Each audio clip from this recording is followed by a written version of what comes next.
Hello everyone, welcome to my channel. आज का हमारा टॉपिक है that is bills of exchange. और बिल्स ऑफ एक्सचेंज का एक नया कंसेप्ट है रिटायरमेंट ऑफ बिल।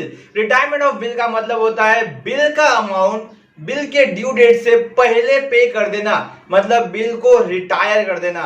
ऐसे कंडीशन में ड्रॉवी क्या करता है, ड्रॉवर से सेटलमेंट करता है, क्योंकि वो बिल का अमाउंट बिफोर द डेट पे कर रहा है तो ड्रॉवी ड्रॉवर से कुछ डिस्काउंट मांगता है, तो वो डिस्काउंट के अमाउंट को रिबेट बोला जाता है और ये पूरे प्रोसीजर को रिटायरमेंट ऑफ बिल बोला जाता है। तो वीडियो पे लास्ट तक बने रहिए। अगर मेरा चैनल आपने अभी तक सब्सक्राइब नहीं किया तो please subscribe my channel and press the bell icon. तो बढ़ते हैं हम आज के वीडियो की तरफ। हमारा आज का प्रॉब्लम है Amol draws a bill on Atul. Amol bill draw कर रहा है अतुल को, और यहां आप देखेंगे तो लिखा है give journal entry in the books of Amol. Amol के बुक में जर्नल एंट्री पास करना है हमें। तो अमोल जो है वो ड्रॉवर है, क्योंकि अमोल बिल ड्रॉ कर रहा है। अमोल क्या कर रहा है, बिल ड्रॉ कर रहा है, तो अमोल ड्रॉवर है। तो इतना हमको कंफर्म हो गया कि हमको ड्रॉवर के बुक में जर्नल एंट्री पास करना है।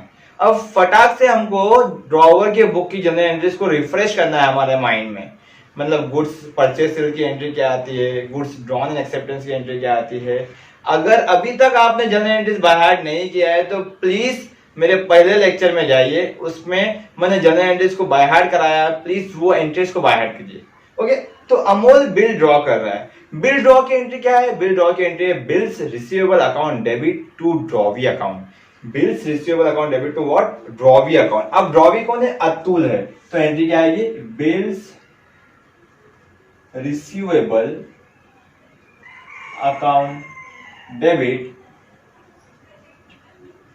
To Atul's account. ओके, कितने का बिल है, 24,000 का।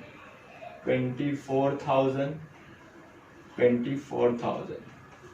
ओके, अब आप लोग बोलेंगे सर परचेज सेल का एंट्री पास नहीं किए, तो परचेज सेल के बारे में यहाँ पे बोला नहीं है इंफॉर्मेशन में।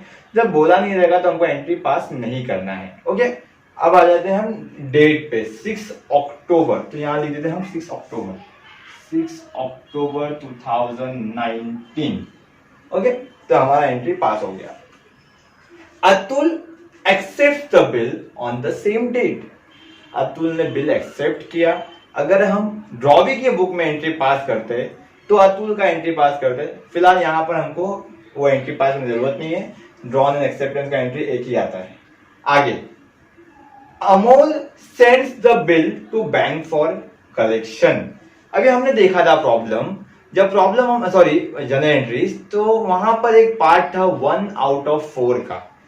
पहले आता था परचेज सेल जो यहां पर नहीं है, फिर आता था ड्रॉन एंड एक्सेप्टेंस जो हमने पास किया, देन 1 आउट ऑफ 4 का। 1 आउट ऑफ 4 में 4 कंडीशन थी वहां पर, एक retain, discount, endorse and BFC. मैंने पहले ही क्लियरली बता दिया था कि चारों में से कोई भी एग्जाम में एक आने वाला है, प्रॉब्लम में एक कंडीशन आने वाला है। तो ये कंडीशन के ये प्रॉब्लम के अंदर बीएफसी का कंडीशन है।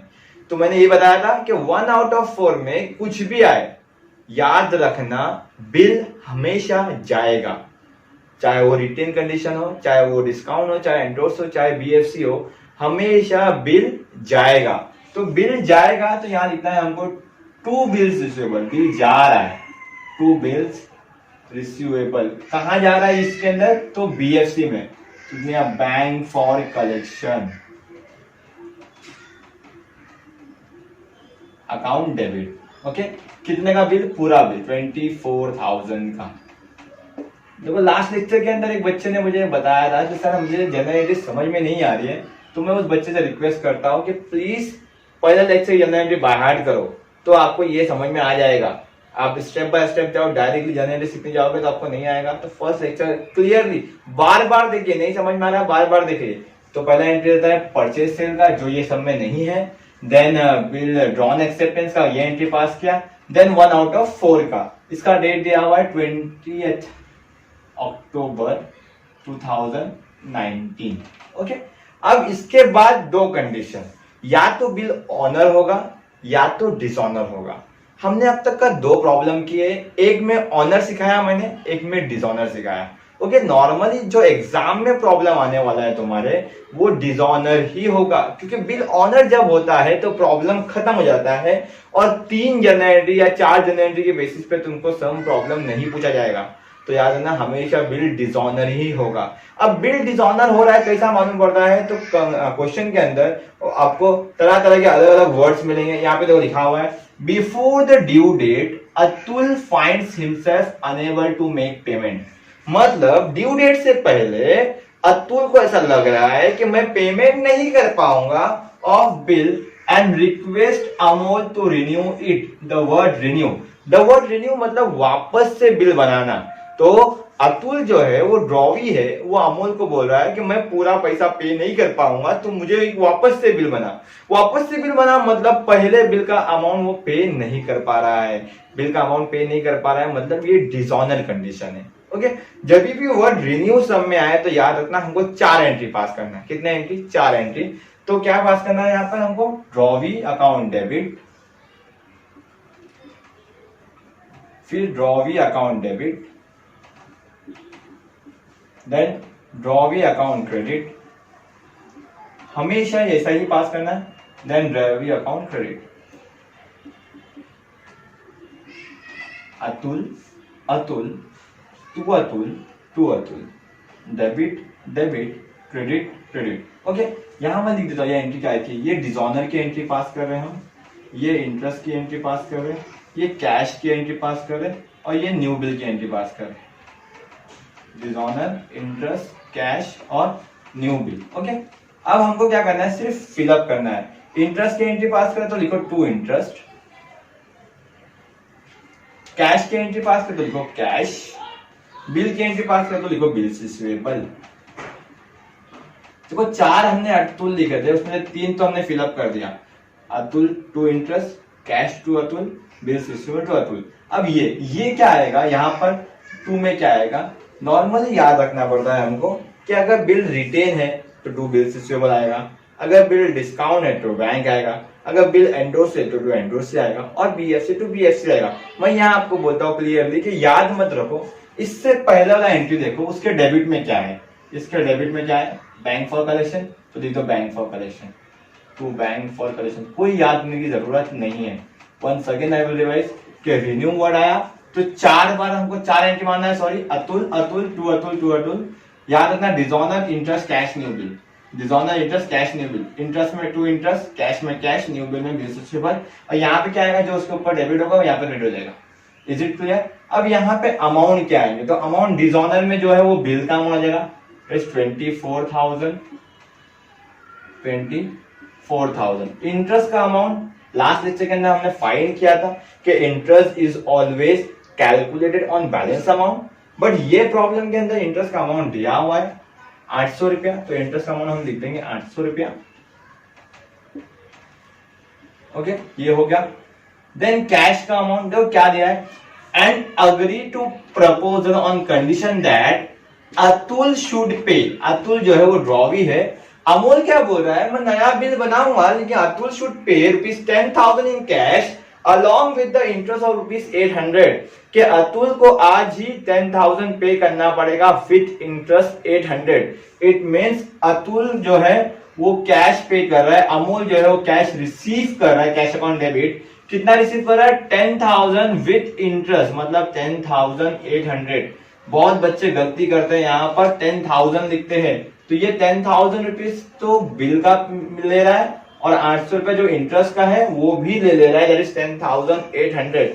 लास्ट लेक्चर के अंदर आपने लास्ट क्वेश्चन देखा था, उसके अंदर क्या सिखाया था मैंने कि इंटरेस्ट का अमाउंट न्यू बिल में ऐड हुआ था, बट यहाँ पर उसने क्या बोला? इंटरेस्ट का अमाउंट पहले ले रहा है। फॉर एग्जाम्पल अभी 24,000 का बिल है, 10,000 बिल का ले रहा है वो, और बाकी बच गया 14,000। अभी उसके पास ऑप्शन है, जो इंटरेस्ट वो 800 ले रहा है वो न्यू बिल के टाइम पे ले लेवे, मतलब 14,800 बाद में ले लेवे, या 800 रुपए भी आज ही ले लेवे। तो उसने क्या बोला कि 800 रुपए मेरे को आज ही दे दे, तो उसको 800 रुपए वो आज ही दे रहा है। ओके, तो नया बिल जो है वो 14,000 का बन जाएगा, रिमेनिंग अमाउंट का 24,000 का बिल था, 24,000 का बिल था और उस पे 800 रुपए का इंटरेस्ट है, दैट इज 24,800। और आज ही वो 10,800 रिसीव कर रहा है, तो बच गया कितना 14,000। तो 14,000 जो है उसका न्यू बिल बनेगा। तो यहाँ पे हमने एंट्री मारा बिल रिसीवेबल टू अतुल का, दिस इज न्यू बिल का एंट्री। ओके, अब जब न्यू बिल पे आते हैं हम, तो याद रखना जो हमारा स्टार्ट होता है वहीं पे आ गए हम, मतलब ड्रॉन एंड एक्सेप्टेंस पे ही आ गए हम। ओके, जो ड्रॉन एंड एक्सेप्टेंस का एंट्री देखा, देखो वही एंट्री आता है, bill receivable to Atul, bill receivable to. तो इसके बाद क्या किया था हमने, वापस से रिफ्रेश करो, तो क्या किया था 1 आउट ऑफ 4 किया था हमने। 1 आउट ऑफ 4 में 4 cases, retain, discount, endorse, BFC, 4 cases. Okay, तो यहां पर क्या बोला है न्यू बिल के बारे में, तो देखते हैं हम। And accept a new bill for 2 months for the balance, Atul retired the bill. The word retired मतलब होता है ऑनर विथ डिस्काउंट। रिटायर मतलब क्या, ऑनर विथ डिस्काउंट, मतलब बिल ऑनर हो गया। जब बिल ऑनर हो गया मतलब बिल डिस्काउंट नहीं हुआ, बिल एंडोर्स नहीं हुआ, बिल बीएफसी को नहीं गया। इट मींस नया बिल जो है वो रिटेन हुआ, और रिटेन की कोई जनरल एंट्री नहीं आती, तो हम इधर एंट्री पास नहीं करेंगे। ओके, नाउ ऑनर का एंट्री क्या है, आप सबको मालूम है कि ऑनर का एंट्री रिटेन की कंडीशन में क्या आता है, cash account debit to bills receivable.